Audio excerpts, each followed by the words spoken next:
Hindi na umano tatanggap ng anumang pwesto sa gabinete ng Administrasyong Marcos si Vice President Sara Duterte. Sinabi niya yan sa turnover ceremony ng pamumuno sa Department of Education kay incoming DepEd Secretary Sani Angara. Nakatutok si Oscar Oida. Sa kanyang huling araw bilang miyembro ng gabinete ni Pangulong Marcos, formal nang ipinasa ni Vice President Sara Duterte ang pamumuno sa Department of Education kay incoming DepEd Secretary Senator Sani Angara. Personal pang inikot ng bise si Angara sa opisina ng DepEd. Aaminin ko na sa ikli ng panahon, may mga hakbang na sadyang hindi natin natapos.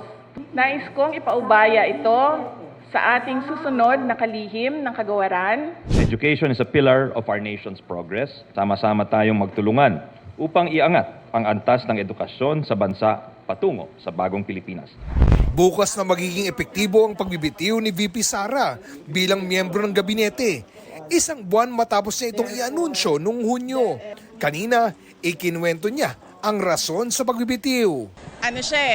Merong personal sa aming dalawa ni President Marcos which stems from yung napag-usapan namin bago ako pumayag na tumakbong Vice President. Meron siyang sa trabaho at meron siyang sa bayan. Mahaba siya na kwento and we will need a sit down. Hindi siya isang rason lang. Nagkabuhol-buhol na siya. Hindi naman. No. Kasi wala naman din kinalaman si First Lady sa trabaho namin ni Pangulong Marcos. Ayon pa kay VP Sara. Okay naman yung relationship namin ni President Marcos. Pero nang tanungin kung may balak pa ba siyang tumanggap ng ibang katungkulan sa gabinete ng Pangulo. Hindi na po. Hindi na ako magsiserve in another cabinet post sa Marcos administration.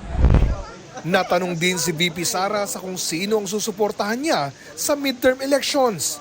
Pero hindi pa raw niya ito masasagot sa ngayon.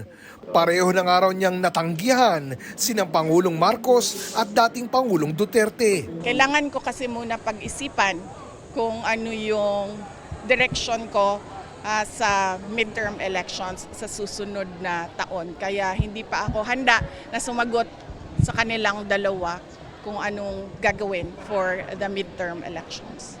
Para sa GMA Integrated News, Oscar Oida, nakatutok 24 oras.